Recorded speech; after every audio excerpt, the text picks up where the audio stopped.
Hello students, हम लोग करने वाले हैं class 10th science exemplar chapter number 12 electricity. और हम लोग एक्सरसाइज के क्वेश्चन कर रहे हैं। क्वेश्चन नंबर 31 पे हम लोग आ गए हैं। क्वेश्चन है, what is electrical resistivity of a material. एक मटेरियल की इलेक्ट्रिकल रेजिस्टिविटी क्या होती है। चलिए पहले इसी का आंसर करते हैं हम लोग। हमें पता है रेजिस्टेंस का फॉर्मूला क्या होता है, रो एल अपॉन ए। तो यहाँ से हम लोग रो जो है वो कैलकुलेट कर लेंगे, R multiply by A divided by L. जब आपको इलेक्ट्रिकल रेजिस्टिविटी के बारे में बताना हो तो आप क्या लिखोगे, it is the resistance of that material whose area of cross section and length both are unity. यानी कि जब एरिया ऑफ क्रॉस सेक्शन भी वन करते हैं जाए और लेंथ भी वन कर दी जाएगी तो जो रो है वो आर के इक्वल हो जाएगा। And what is R resistance, तो ये उस मटेरियल का रेजिस्टेंस है जिसका एरिया और जो लेंथ है दोनों वन हो जाएंगे, तो उसे हम लोग इलेक्ट्रिकल रेजिस्टिविटी कहेंगे। और ये एक करेक्टरिस्टिक प्रॉपर्टी होती है मटेरियल का। It is a characteristic property of material का एक करेक्टरिस्टिक प्रॉपर्टी है। मतलब अगर सपोज करो मैंने किसी मटेरियल ए के लिए बोला कि रेजिस्टिविटी 6 है, तो मतलब अगर 6 की बात करेंगे रेजिस्टिविटी की तो वो मटेरियल ए के बारे में इंडिकेट करेगी। यानी कि रेजिस्टिविटी पता है तो यानी कि आप उसको उस मटेरियल के बारे में पता लगा सकते हो। सेकंड हमसे से पूछा गया है, व्हाट इज इट्स यूनिट। तो क्या यूनिट होगा, तो हम लोग ऐसा यूनिट लिख लेंगे यहाँ पे। रेजिस्टिविटी का फॉर्मूला में रेजिस्टेंस आ रहा है जिसका यूनिट ओहम होता है। एरिया है तो that is metre square divided by length, length metre है तो यानी कि इसे सॉल्व करके we will get ohm metre. तो ohm metre is the unit या ऐसा unit of electrical resistivity. Third हमसे पूछा है, describe an experiment to study the factors on the which the resistance of conducting wire depends. एक wire के resistance पे कौन कौन से फैक्टर होते हैं जो असर डालते हैं, उसके लिए हमें एक एक्सपेरिमेंट डिस्क्राइब करना है। चलिए तो हम लोग पहले एक इलेक्ट्रिकल सर्किट बनाएंगे और फिर हम लोग ब्रीफ में शॉर्ट में पॉइंट्स लिख लेंगे।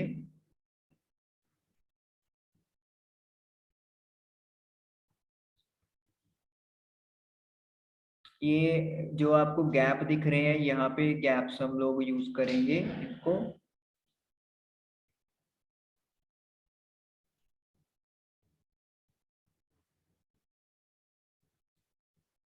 ये हमारा जो इलेक्ट्रिक सर्किट है उसका हमने आउटलाइन ड्रॉ कर ली है। अब हम लोग यहाँ पे कंपोनेंट्स लगाएंगे। सबसे पहले तो ये जो आपको गैप दिख रहा है ए बी, यहाँ पे हम लोग अलग अलग टाइप का वायर जो है वो कनेक्ट करेंगे। इस गैप में हम लोग एमीटर लगाएंगे जो कि करंट की रीडिंग बताएगा। यहाँ पे हम लोग एक बैटरी लगा देंगे ताकि एनर्जी सोर्स यहाँ पे मिलेगा। और एक की लगाएंगे क्योंकि बार बार वायर चेंज करेंगे तो स्विच ऑफ ऑन करना पड़ेगा। ओके, तो सबसे पहले हम लोग क्या करेंगे, हम लोग पहले पॉइंट में ये लिखेंगे, connect a copper wire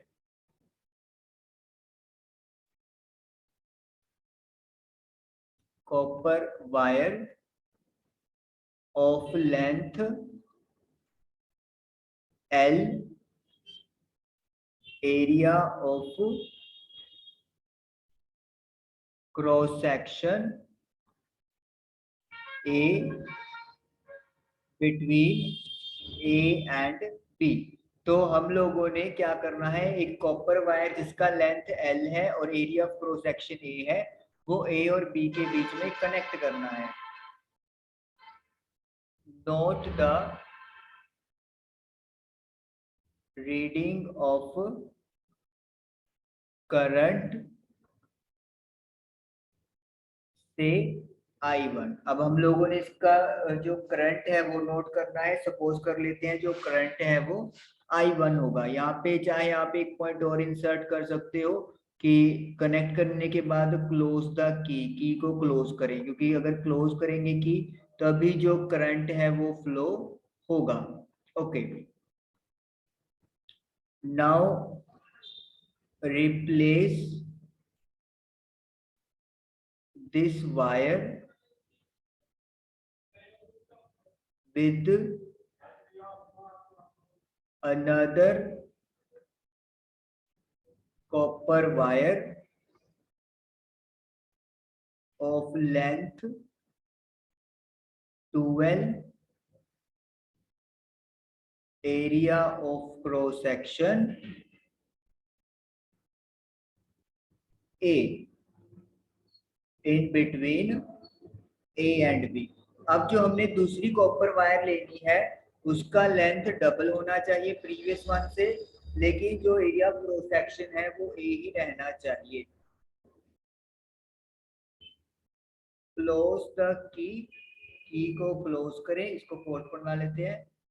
and note the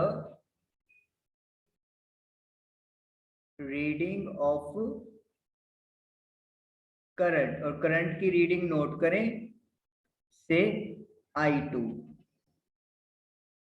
end I2 will be equal to I1 upon 2। और जो I2 करंट आप रीडिंग देखोगे वो देखोगे कि प्रीवियस रीडिंग से हाफ हो गई, यानी कि जब लेंथ हमने डबल कर दिया तो करंट हाफ हो गया, और वी कैन से रेजिस्टेंस जो है वायर का इंक्रीज हो गया है।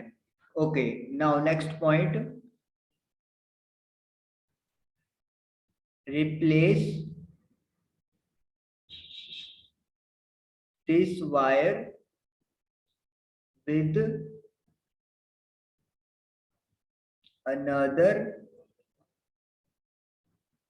copper wire of length L and area of cross section 2A।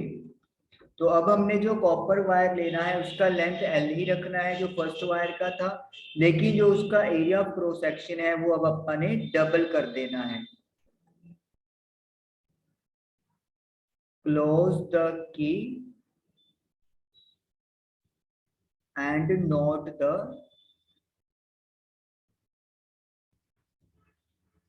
Reading of current से I3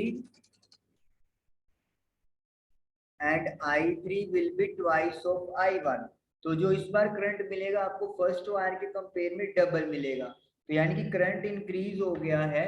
और इसका मतलब ये है कि जब आप थिकनेस इंक्रीज कर देते हैं तो रेजिस्टेंस कम हो जाता है। Replace the wire with another wire of nichrome. अब अपन ने नाइक्रोम की वायर लेनी है जो कि एक अलॉय होता है, और उसकी जो लेंथ है वो फर्स्ट वायर वाली रखनी है, और एरिया ऑफ क्रॉस सेक्शन भी सेम फर्स्ट वायर वाला ही रखेंगे।